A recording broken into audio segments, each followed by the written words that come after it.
세상에 사람이 가장 무섭다는 말을 모두들 잘 알고 계시죠? 저는 작년부터 올해까지 있었던 끔찍한 인간과 엮여서 큰일을 치를 뻔한 30대 여자입니다. 경악할 사건과 예상할 수 없는 초특급 반전 이야기를 지금부터 시작해 볼게요. 제 나이 30살에 소개팅을 해서 남편을 만나게 됐습니다. 얼굴 잘생기고 키도 크고 직업도 대기업 직원이었던 그는 성격까지 아주 좋아서 어디 하나 빠지는 게 없었습니다. 이렇게 멋진 남자가 저를 좋아해 줄 거라는 생각을 안 하고 처음 만난 자리에서 뜨뜻미지근한 반응으로 대화를 나눴어요. 누가 봐도 그이가 아까웠으니 이루어질 사이가 아닐 거라 판단했죠. 그런데 냉랭하게 대한 저한테 매력을 느꼈다며 다시 보고 싶다는 연락이 왔답니다. 그래서 저는 강하게 제 마음을 어필했고 그이 역시 저에 대한 관심과 호감을 강하게 표출했어요. 이에 연인 사이로 발전하게 됐고 뜨겁고 행복한 연애를 1년 동안 했죠. 그이는 사귄 지 4개월 만에 프로포즈를 했는데 제가 4계절은 같이 보내보고 결정하자며 미루고 미뤄서 1년 만에 결혼하기로 결정했습니다. 저희 친정 부모님은 남편의 외모를 보고 감탄하시고 성격과 직업까지 알게 되면서 두 팔을 들고 만세를 부르듯이 기뻐하며 허락해 주셨어요.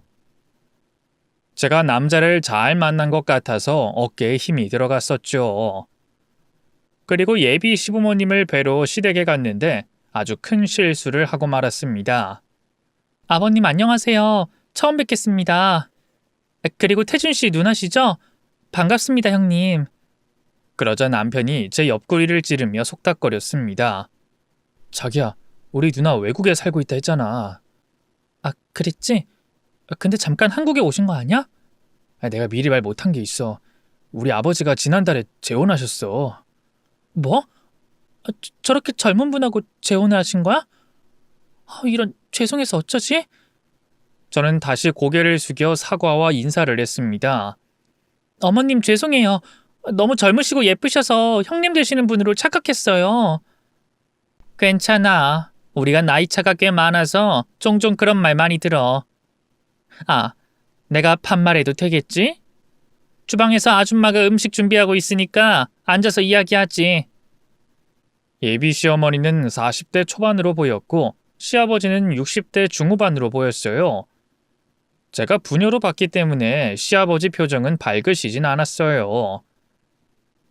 넷이 거실 소파에 마주 앉아 대화를 나누는데 시아버지는 제 남편이 좋아하는 사람이니 결혼하라고 일러주셨는데 시어머니는 반기를 들었습니다. 내가 재혼한 마누라긴 하지만 여기에 간섭할 자격은 있다고 생각해. 내 친아들은 아니지만 태준이 너는 내 아들이잖아? 둘이 너무 안 어울려. 까놓고 말해서 집안 차이도 많이 나고 회사, 학력, 기타 등등 내 아들하고 심하게 비교가 되잖아.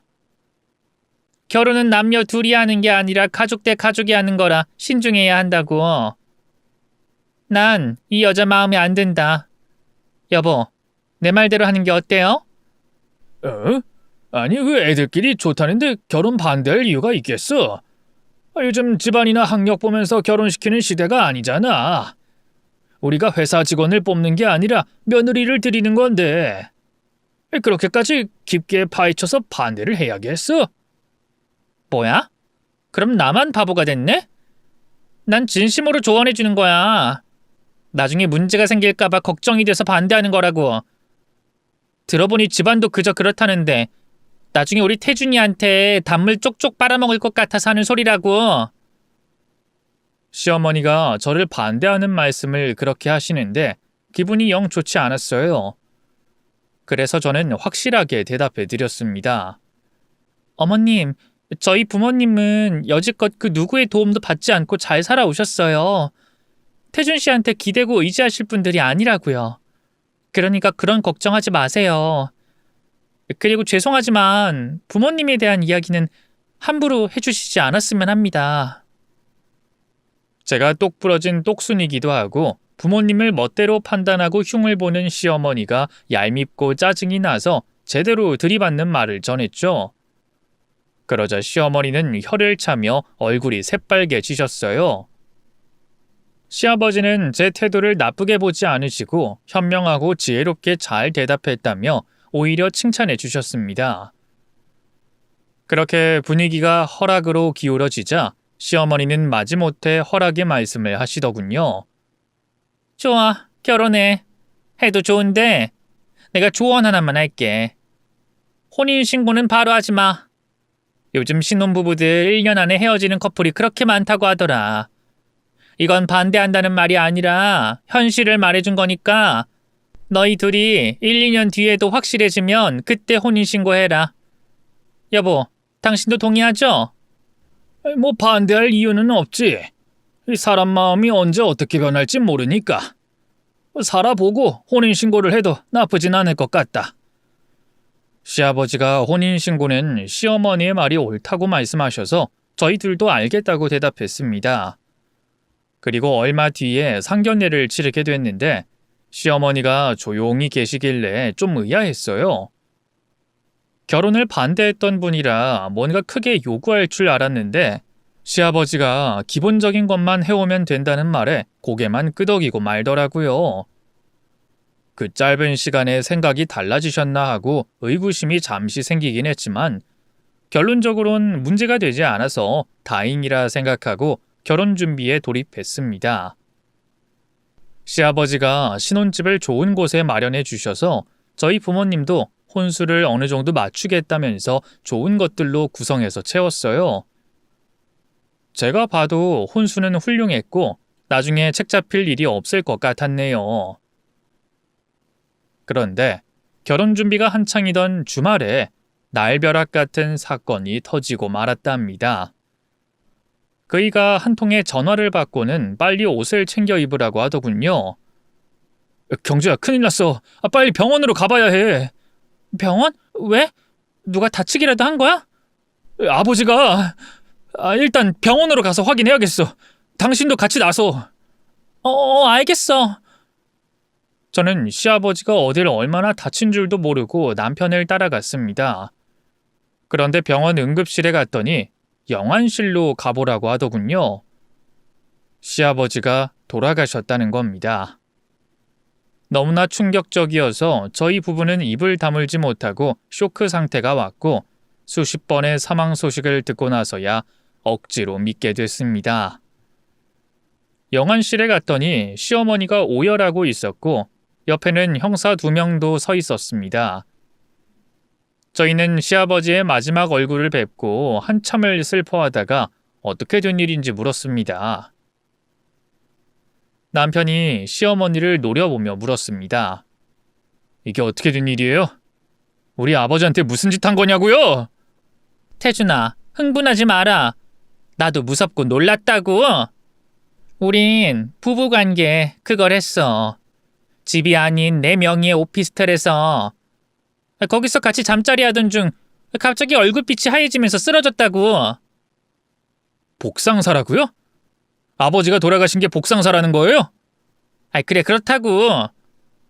나도 이런 일이 생길 거라고는 상상도 못했단 말이야. 그러니까 나한테 무섭게 좀 대들지 마.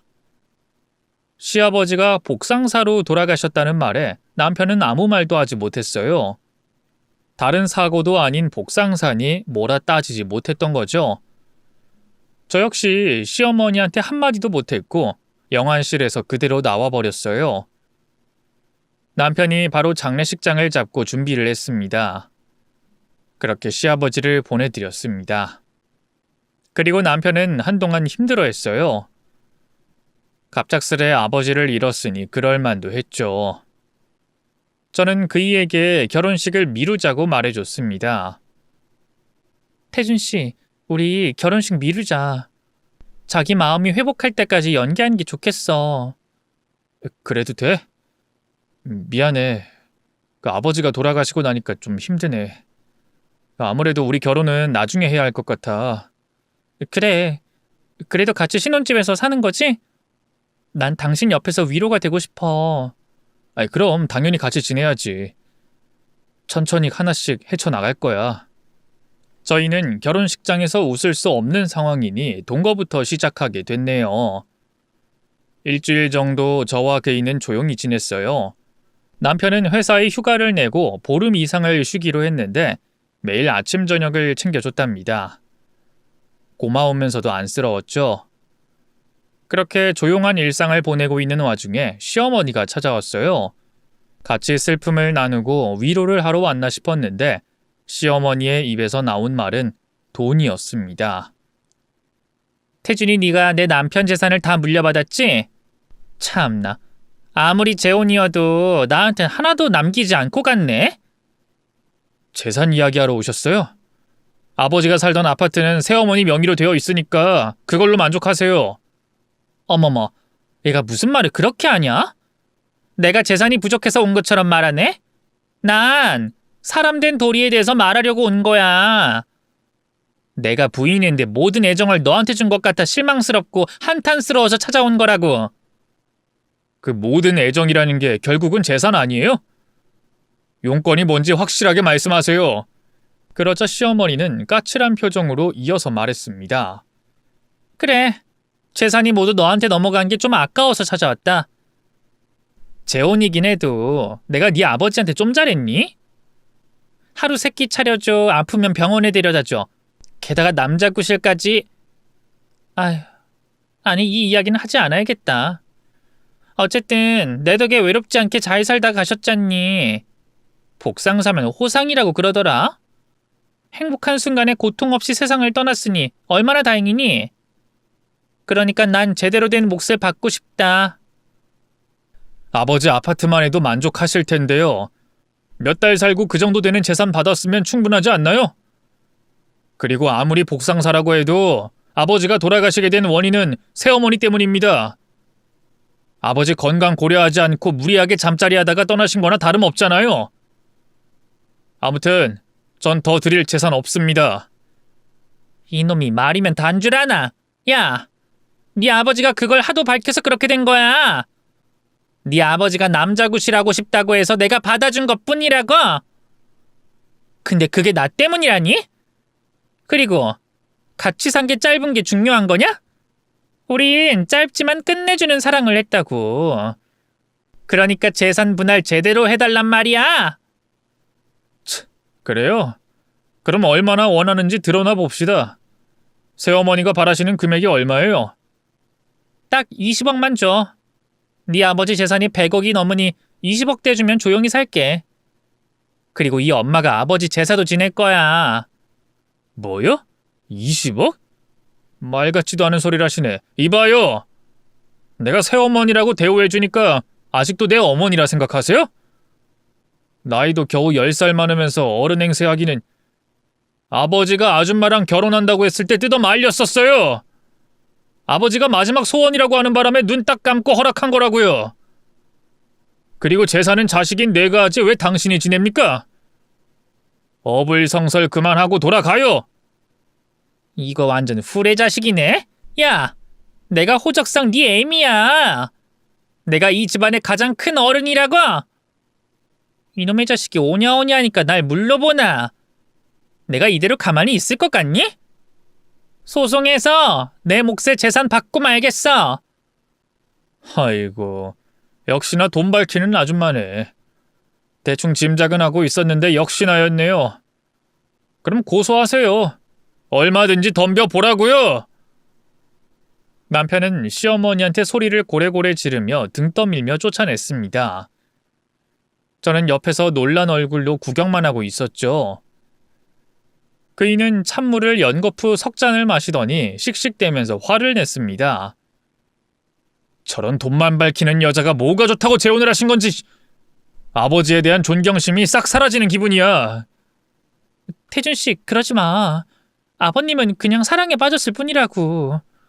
이런 결과가 있을 거라고 상상이나 하셨겠어? 남자나 여자나 본능적으로 움직이는 법이잖아. 그럼 좀 괜찮은 여자를 만나던가. 저 여자는 아무리 봐도 수상하고 마음에 안 들었어. 재혼한 지 2달 만에 돌아가신 게 말이 안 되잖아. 그렇게 정정하고 건강하던 분이 복상사라니.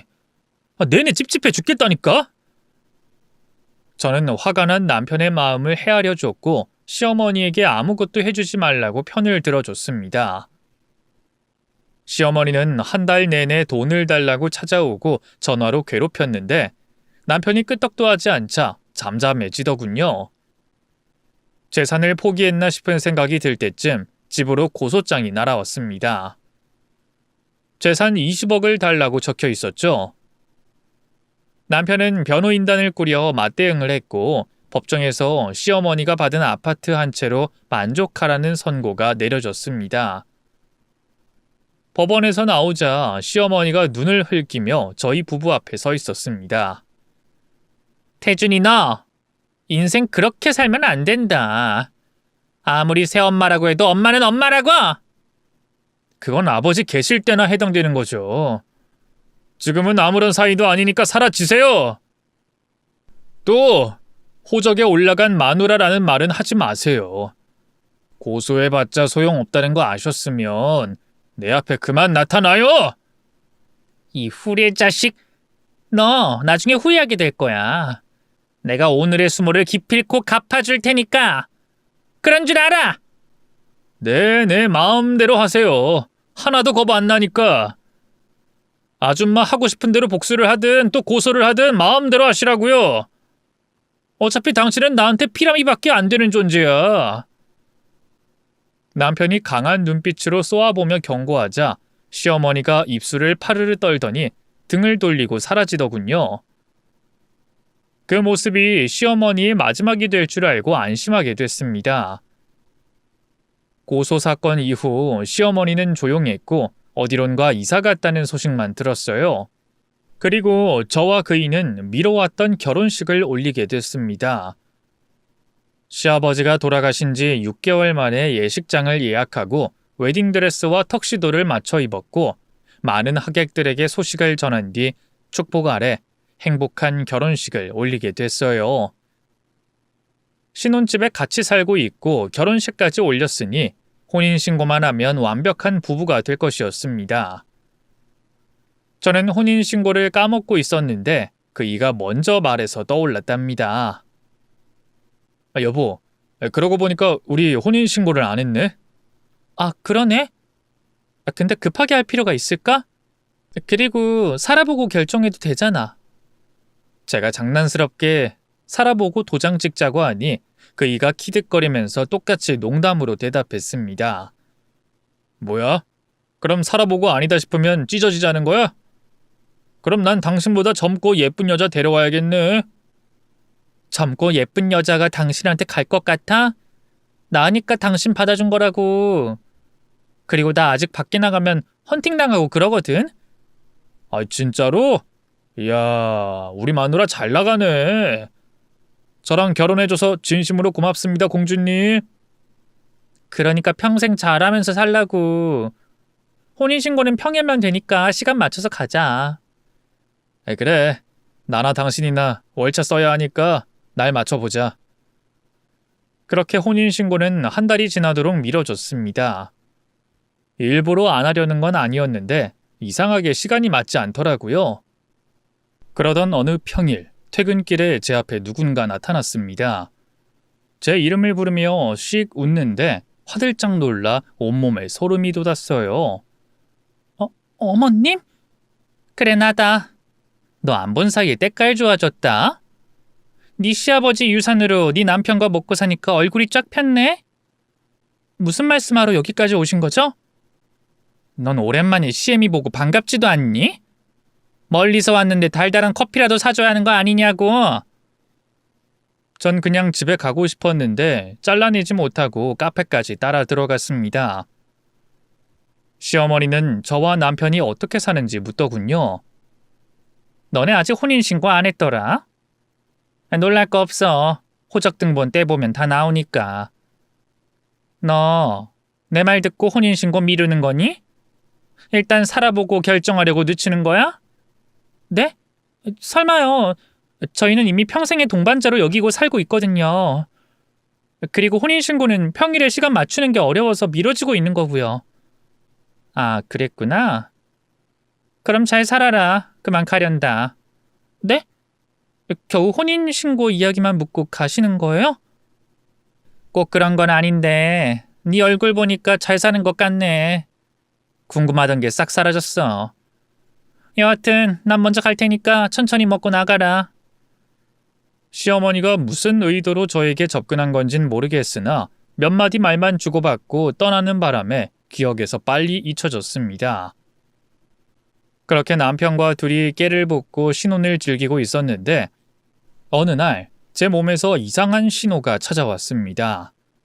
혹시나 하고 임신 테스터기를 써봤더니 2줄로 뜨는 거예요.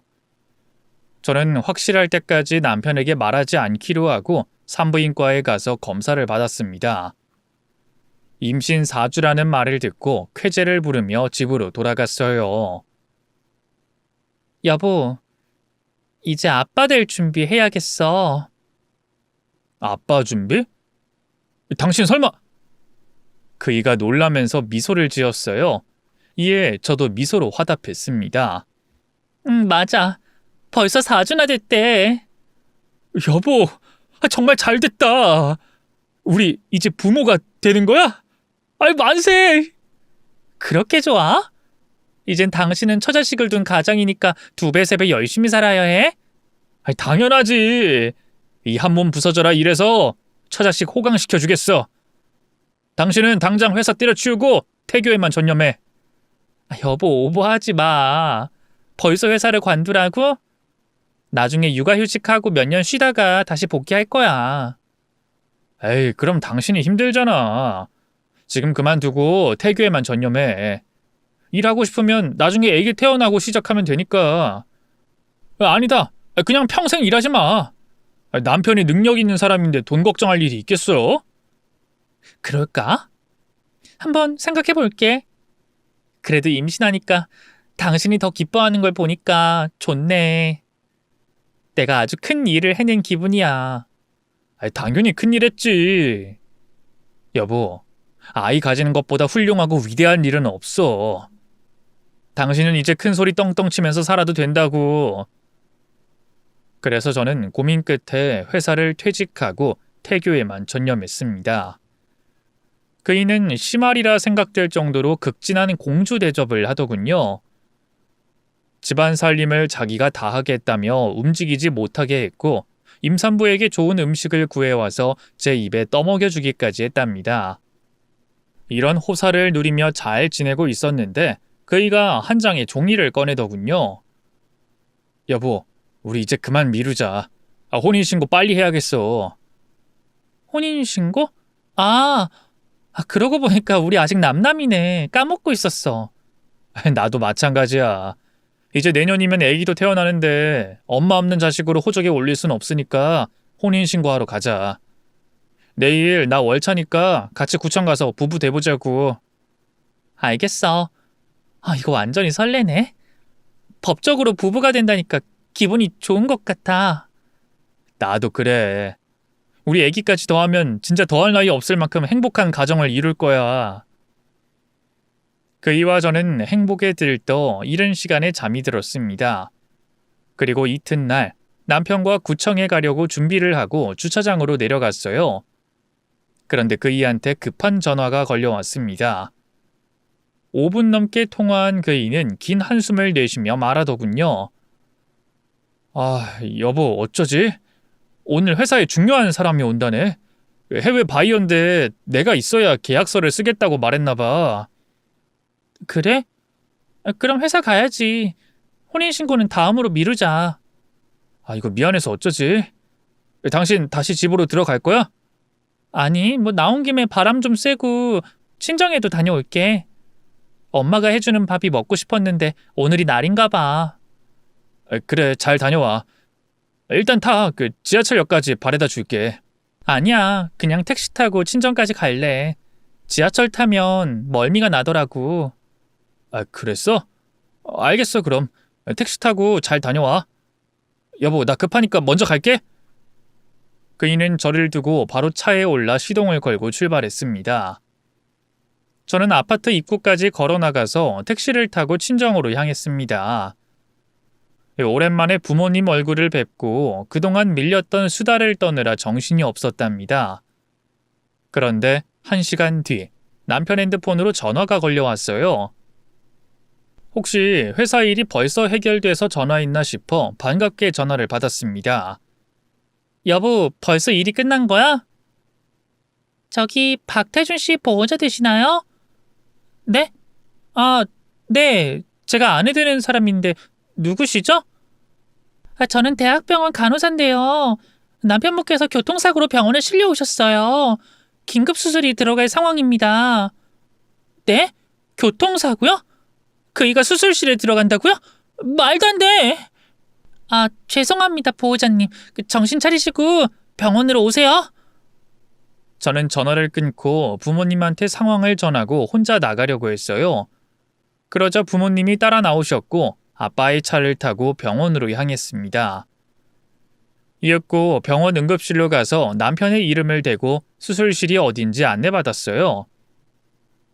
수술받는 사람 이름이 남편의 이름이 맞았고 간호사에게 남편의 지갑과 핸드폰을 건네받고 나서야 그이가 진짜로 큰 사고를 당한 걸 받아들였습니다.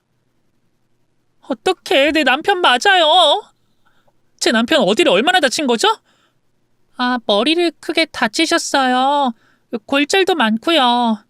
아무래도 수술이 길어질 것 같으니까 마음 추스르시고 기다려주세요. 안 돼. 이제 잘 살 일만 남았는데 이렇게 되면 안 된다고요. 간호사님, 제 남편 저렇게 맞는 게 누구죠? 어떤 놈이 사고를 낸 거예요? 제 질문에 간호사가 뒤를 돌아 손짓을 하더군요. 교통사고 조사기에서 나온 경찰들이었습니다. 제 남편이 좌회전 신호를 받고 운전하는데 맞은편 트럭이 직진으로 들이받았다고 합니다. 그리고 가해자는 차를 버리고 도주했다고 합니다. 남편은 아무런 실수를 하지 않았고 어느 미친 운전자에게 공격을 받아 이렇게 돼버린 거였죠. 저는 슬픔과 분노에 휩싸여서 눈물이 터져 나왔고 수술 중에 단 한 걸음도 벗어나지 않고 수술실 앞에 서 있었습니다. 부모님 역시 많이 놀라서 제 옆에서 발을 동동 구르며 기다리고 계셨어요. 수술은 오랜 시간이 지나고 나서야 끝이 났습니다. 지친 기색으로 수술실에 나온 의사 선생님에게 어떻게 됐냐고 물었습니다.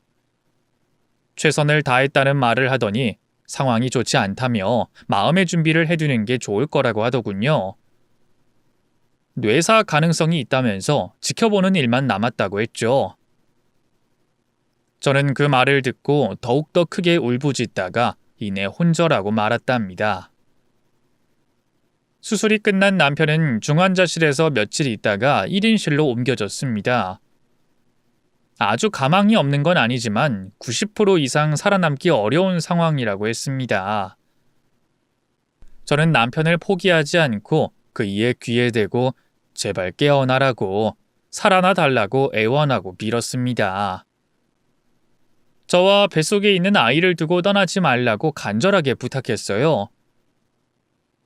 부모님은 그렇게 미쳐있는 저를 안정시키려고 등을 토닥여도 주시고 눈물을 닦아주시면서 기다려보자고 분명히 깨어날 거라고 희망적인 이야기를 해주셨답니다. 한숨도 자지 못하고 아침이 밝았고 의사 선생님은 남편의 상태를 보며 아직 판단하기 어렵다고 했어요. 그놈의 마음의 준비를 하라는 소리만 계속 떠들고 나가더라고요. 그땐 정말이지 의사가 너무 밉고 싫어서 딱이라도 한 대 날려주고 싶었답니다. 그렇게 병실에서 꼼짝하지 않고 있는데 누군가 병실 문을 열고 들어왔습니다.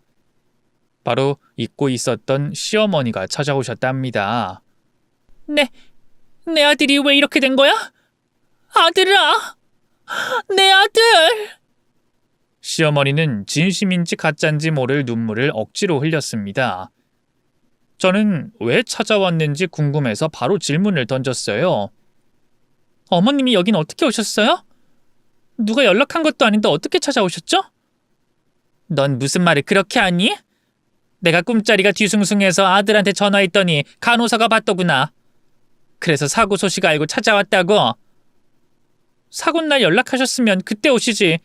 왜 며칠이 지난 지금 오신 거죠? 세아가, 너 나한테 쌓인 게 있니? 내가 사정이 있어서 조금 늦게 온 거야. 시어머니는 되지도 않는 모성의 연기를 하며 남편 얼굴을 닦아주며 우는 소리를 계속 내더라고요. 그렇게 병실에는 저와 친정 부모님, 시어머니가 자리를 지키게 됐습니다. 저는 부모님이 연로하시고 힘드신 것 같아 그만 집으로 가셔서 기다려달라고 했어요. 엄마 아빠 그만 집에 가세요. 저 혼자 있어도 되니까 돌아가요. 그래도 되겠니? 경주야, 박서방 분명히 깨어날 거야. 그러니까 희망 잃지 말고 버티고 있어. 우린 내일 다시 올게. 네, 들어가셔서 눈 좀 붙이세요. 식사도 하시고요. 너도 뭘 좀 먹어야지. 네, 먹어야죠.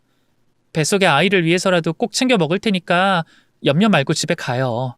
얼른요. 부모님이 병실에서 나가실 때 시어머니가 배웅하겠다고 따라 나가더군요. 그냥 들어오지 않았으면 좋겠는데 왜 찾아와서 신경이 거슬리게 하는지 모르겠더라고요. 그런데 시어머니가 한참이 지나도 들어오지 않아 집에 돌아갈 모양이구나 하고 잘 됐다고 생각했습니다. 하지만 시간이 흘러 늦은 밤에 시어머니가 비틀거리며 혼자 들어왔습니다. 한 손에는 치킨을, 다른 한 손엔 술병을 들고 오더군요. 어머님, 술 먹고 오셨어요? 병원에 술 먹고 오면 어떡해요? 당장 나가세요. 이거 놔라. 이년이 CM이 알길 개 콧구녕으로 하나. 야, 이년아. 여긴 내 아들 초상집이랑 다를 게 없잖아. 이제 곧 저승길에 갈 놈 앞에서 한잔 하려고 왔다고. 지금 그런 말이 나와요? 아주 악담을 하시네? 말도 행동도 이해가지 않는 사람인 건 알겠는데 이 정도로 형편없는 사람인 줄은 몰랐네요. 제 남편 반드시 깨어날 겁니다. 그러니까 저승이니 뭐니 하는 미친 소리는 닥치고 여기서 나가요. 이년 이거 연기하는 거 봐라. 야, 너 솔직히 지금 좋아 죽겠지? 100억대 재산 가진 네 서방이 돼지기 일보 직전이니까 얼마나 좋겠어. 너도 새 출발하고 얼마나 좋니? 내 말 맞지? 뭐야? 이게 아주 미쳤구나. 당장 꺼져. 야, 그만 좀 까불어라. 너 저놈이랑 아직 혼인신고 안 했잖아. 꼬로 저놈의 재산은 내가 다 차지할 거라고. 너 지금 나한테 잘 보여야 한다는 소리야, 이년아. 내가 너한테 재산 조금 떼줄 테니까 나중에 나한테 고소하고 그러지 마라. 재산은 8대2로 나누자. 내가 8이고 네가 2다. 이 또라이 같은 년. 나가. 당장 나가라고! 이 기집애야. 네 남편이 나 때문에 저렇게 된 거냐? 혼인신고하러 가는 날 혼자 회사 가다가 사달이 난 걸 왜 자꾸 나한테 화를 내? 나는 현실적으로 재산 나누는 이야기 하러 온 것뿐이라고. 시어머니의 말을 들어보니 이상했습니다. 혼인신고하러 가려고 했던 건 저와 남편 둘만 아는 사실이었는데 어떻게 시어머니가 알고 있는지 수상하더라고요. 저희가 혼인신고하려던 걸 어떻게 하셨어요? 그리고 회사에 일이 생겨 이가 회사에 간 건 또 어떻게 알았고요? 그거? 너희 부모한테 들었지. 부모님이요? 내가 부모님한테 말했었나? 이것 봐라. 정신 나가서 무슨 말을 한지도 기억 못하네. 야, 너 그렇게 있지 말고 가서 잠 좀 자라. 눈이 퀭한 게 제대로 맛간년으로 보인다고. 시어머니는 꺽 소리를 내며 술판을 벌였고 저는 혼자 힘으로는 안 되겠다 싶어서 당직 중인 간호사를 불러 시어머니를 쫓아냈습니다. 이것들이 이거 놔! 아니, 나가면 될 거 아니야. 야, 며느리. 네 서방 재산 다 내 거니까 넌 욕심 부리지 마라. 나한테 잘 보이면 20%는 줄게. 술에 취해 미친 말을 실컷 하던 시어머니는 병원 밖으로 나가자 확실하게 기억이 났습니다. 제 부모님께 혼인신고를 하려고 했단 말을 하지 않았다는 걸요. 그냥 부모님이 보고 싶어서 찾아왔다고 말씀드렸거든요. 시어머니가 뭔가를 감추고 있는 것 같아 뒤를 밟아보기로 했습니다. 아직 의식이 없는 남편에게 금방 다녀오겠다고 귀에 대고 말하고 시어머니의 뒤를 따라 붙었습니다. 택시로 이동하길래 저 역시 택시를 타고 미행했는데 어느 주택집으로 들어가더군요. 거기서부터는 어떻게 해야 할지 생각하다가 저도 모르게 담을 넘어 마당으로 들어갔어요. 그리고 창가 앞에 붙었습니다. 이윽고 창가에서 시어머니 목소리가 들려왔습니다. 자기야, 자? 나왔어. 얼른 일어나봐. 나 지금 땡긴단 말이야. 아, 뭐야? 자기 언제 왔어? 병원에서 자고 온다더니. 아, 그게 며느리년이 쫓아내서 그냥 와버렸어. 자기야, 나 지금 땡기니까 안아줘. 아우, 술 냄새. 자기 지금 술이 들어가? 난 자기 때문에 트럭으로 사고를 냈다고. 그래서 그놈이 병원에 있잖아. 어차피 깨어나지 못할 거야. 그리고 얼마 뒤에 100억이 넘게 생길 거라고. 아이, 내가 돈 때문에 그런 짓까지 하게 만들어야 했냐? 난 지금 오금이 저려서 무서워 죽겠다고. 걱정하지 마. 짭새들은 아직 자기 신원 모르고 있어. 그리고 여긴 안전해. 내 친한 동생 집이니까 아무도 못 찾아와. 며칠 뒤에 유산 받으면 해외로 뜨면 그만이고. 근데 당신 며느리녀는 어떻게? 그냥 돈 주면 별일 없는 거지? 아, 그때 혼인신고 하러 가는 날 같이 차에 타고 있으면 한 방에 다 보내는 건데 왜 혼자 회사를 가고 지랄이냐고. 아이, 그러게 말이야. 그날 둘이 타고 있으면 깔끔하게 처리됐을 텐데. 너무 아깝다. 아이, 그렇긴 해도 당신 남편은 알아서 저승 갔잖아. 그때 자기 오피스텔에서 우리가 튕구는 걸 보고 쇼크로 그렇게 될 줄 누가 알았겠어? 그때 진짜 웃겼는데. 우리 한창 뜨겁게 놀고 있는데 그 늙은 남편이 들어와서 화내더니 알아서 쓰러지고 세상 떠났잖아. 복상사라고 말하니까 아무도 의심 안 하고 말이야. 아무튼 이제 거의 다 왔으니까 자긴 나만 믿고 여기에 잘 짱 박혀 있으라고. 알았어. 그럼 우리 한판 땡겨볼까? 이리 왔네 달링. 두 년놈은 대화를 마치고 그 짓을 시작하더군요. 저는 그날 미행하지 않았더라면 진실을 모른 채로 살아갔을 겁니다. 두 년놈이 나눈 대화의 모습을 동영상으로 모두 담은 저는 몰래 주택에서 나가려고 했어요. 까치발을 들고 조용히 나가려고 했는데 제 눈앞에 주먹만한 쥐가 지나갔어요. 엄마야! 제 목소리는 아주 크게 터져나왔고 집안에 있던 상간남이 창문을 열고 절 확인했어요. 야, 이 여편네야! 멍청하게 며느리를 달고 여길 들어오면 어떡해? 뭐야? 내 며느리가 여기 왔어? 진짜네? 자기야, 저년 잡아야 해. 얼른 창문으로 뛰어넘어! 저는 냅다 대문을 향해 달려가 담을 넘어가는데 상간남이 제 다리를 붙잡아 바닥에 떨어뜨렸습니다. 아우, 겨우 잡았네. 일 하나를 끝내면 또 하나가 생기고 그러네. 자기야, 귀찮은 일 또 생겼어. 얘 어떡할 거야? 어쩌긴 뭘 어째. 없애버려야지. 그냥 조용히 있었으면 내가 돈도 나눠주고 잘 살게 해줬을 텐데. 니녀는 명줄이 짧은가 보다. 저는 발가벗고 있는 상간남에게 가까이 오지 말라고 경고했어요. 오지 마. 가까이 오면 가만두지 않겠어? 너희 둘이 우리 시아버지 쇼크로 돌아가시겠지? 내 남편의 교통사고도 니들이 한 짓이지? 아이고, 알아서 실토하네. 그래, 맞다. 니년이 모든 걸 알게 됐으니 여기서 못 나가, 이년아.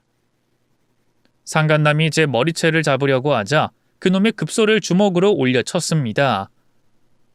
쫙 소리가 나면서 상간남이 바닥에 쓰러져 하얀 개거품을 물더군요. 그놈을 발로 흠씬 밟아주고 다시 한번 급소를 걷어차 움직이지 못하게 만들었습니다. 잠시 후 옷을 챙겨 입고 나온 시어머니가 한 손에 골프채를 들고 있더군요. 너 인연 오늘 끝장인 줄 알아라. 곧 저승갈 네 남편하고 만날 준비해.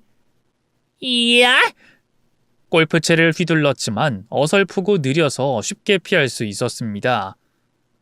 이윽고 시어머니의 머리채를 잡아채는 데 성공했고 장독대 하나를 열어 시모의 머리를 푹 담가버렸습니다. 이 악마 같은 년아. 이게 똥독이면 좋았을 텐데 아쉽게도 된장독이네. 이거라도 실컷 처먹어라. 아우 냄새. 아우 눈매워.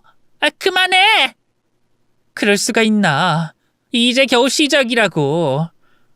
너 우리가 혼인신고하려는 걸 어떻게 알았어?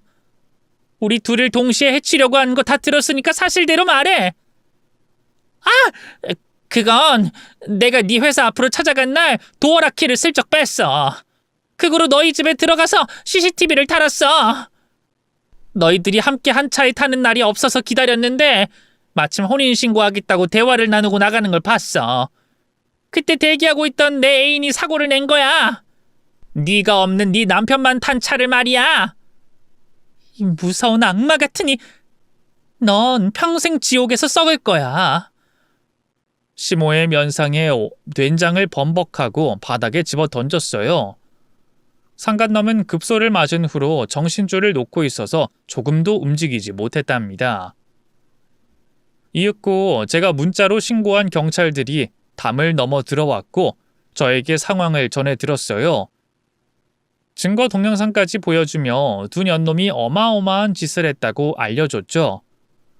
그러자 경찰들은 두 년놈을 끌고 나갔고 저도 증인으로 따라갔습니다. 지구대에 갔더니 잠시 후 형사들에게 사건을 인계하더군요. 그래서 경찰서로 자리를 옮겨 조사를 받게 되자 시어머니가 잘못했다고 싹싹 빌더군요. 경찰 선생님, 잘못했습니다. 근데 전 아무 짓도 안 했어요. 여기 옆에 벗고 있는 놈이 혼자서 사고 친 거라고요. 전 바람 피운 거 말고는 아무것도 하지 않았어요. 이 옆에 내가 이제 와서 발뺌을 해? 당신이 모든 일 계획했잖아.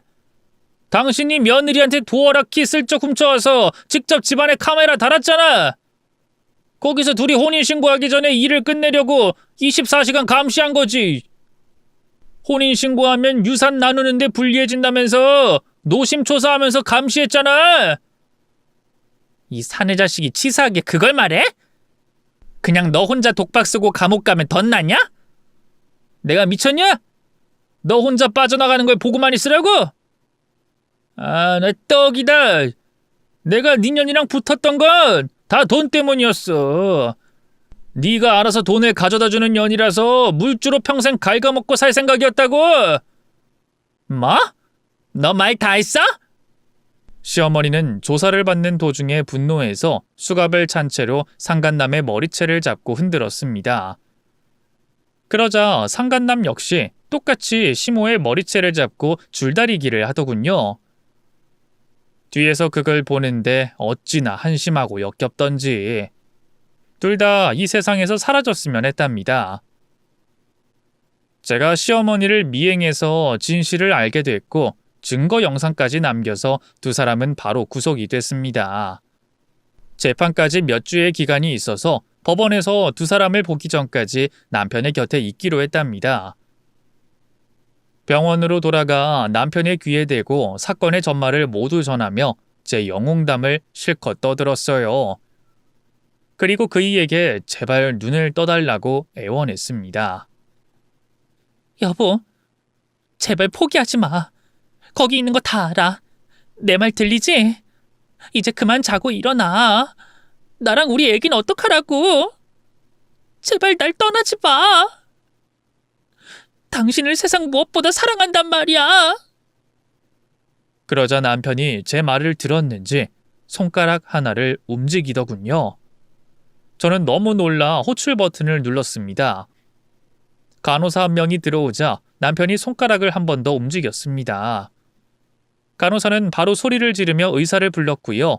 이윽고 의사 선생님이 남편의 동공을 보더니 회복 중이라고 말했습니다. 이제 곧 깨어날 것 같습니다. 환자분이 살려고 애쓰는 것 같아요. 그건 나도 알아요. 근데 당신이 나한테 가망 없다고 하지 않았었나요? 그때는 어느 정도 마음의 준비를 하시라는 뜻이었어요. 확률적으로 깨어나는 게 낮으니까요. 그 말에 저는 의사의 따귀를 날려버렸습니다. 이 개자식아. 살 수 있는 희망이 1%라도 있으면 그런 말은 말았어야지. 이 책임 없는 의사놈아. 보호자님, 흥분하신 것 같은데 이러시면 곤란합니다. 네 면상이 곤란하다. 당장 꺼져, 이 의사놈아. 제가 분노하며 의사에게 화를 내자 남편이 눈을 떴습니다. 그이는 눈웃음을 짓고 있었어요. 여보, 나 알아보겠어? 그이는 눈을 깜박이며 그렇다고 신호를 보내더군요. 저는 눈물이 터져 나오며 남편에게 고맙다고 말해줬어요. 고마워, 여보. 깨어나줘서 정말 고마워. 당신을 잃을까봐 무서웠어. 이렇게 살아줘서 정말 고마워. 그렇게 남편은 깨어났고 며칠 뒤엔 말도 하고 밥도 먹게 됐습니다. 여보, 당신 집에 가서 좀 쉬다 와. 나 어디 안 가니까 집에 다녀와. 싫거든? 내가 내 남편 두고 왜 나갔다 오냐? 당신 아니었으면 난 깨어나지 못했을 거야. 내가 의식이 없는 와중에도 당신 목소리는 또렷하게 들렸어. 그래서 살아남으려고 힘을 냈다니까. 그래, 고마워. 이제부터 당신은 다른 거 생각 말고 회복에만 신경 써. 내가 옆에서 도와줄게. 당신 임산부잖아. 이렇게 무리하면 안 좋으니까 들어가서 좀 쉬어. 아니, 여기 간이 침대가 내 자리야. 당신이랑 같이 태어날 거니까 그런 줄 알아. 저는 고집을 부리며 병원에 남아 있으려고 했는데 친정 부모님이 오셔서 교대를 해줄 테니 저녁엔 집에 가라고 하셨어요. 그래서 아이를 위해 편하게 잠을 자고 아침에 병원으로 출근했답니다. 얼마 뒤 시모와 상간남의 재판이 열렸는데 저희 시아버지를 돌아가시게 한 직접적인 충격을 준 죄와 제 남편을 해치려고 한 죄, 그리고 저희 집에 무단 출입해서 카메라를 설치하고 음모를 꾸민 것까지 모두 인정되어 다시는 세상 밖으로 나오지 못하게 됐어요. 두 년놈은 울부짖으며 판사님에게 봐달라고 했지만 카리스마 있는 판사님은 절대 용서할 수 없다며 감옥에서 평생 썩게 해주셨습니다. 이렇게 사건이 마무리가 됐고 몇 달 뒤 남편이 퇴원해서 집으로 돌아왔답니다. 그리고 저는 배가 불러와서 친정엄마가 자주 오셔 집안일도 해주시고 맛있는 밥도 해주시곤 했어요. 덕분에 건강하고 예쁜 딸을 낳아 새 식구가 됐습니다. 그이는 몸을 잘 회복하다 못해 이전보다 더 건강해져서 씩씩한 가장으로 회사를 잘 다니고 있고 저는 딸 육아와 남편 내조에 힘을 쏟으며 지내고 있네요. 이렇게 제 이야기를 구구절절 적어봤는데 많이들 놀라셨나요? 제 시모라는 괴물이 정말 무섭고 역겨우셨죠? 여러분, 세상에서 제일 무서운 게 사람이라는 걸 다시 한번 말씀드릴게요. 요즘 세상이 흉흉한 일들이 많으니까 늘 조심하시면서 건강하고 편안하게 지내시길 바랄게요. 그럼 이만 글을 줄이겠습니다. 감사합니다.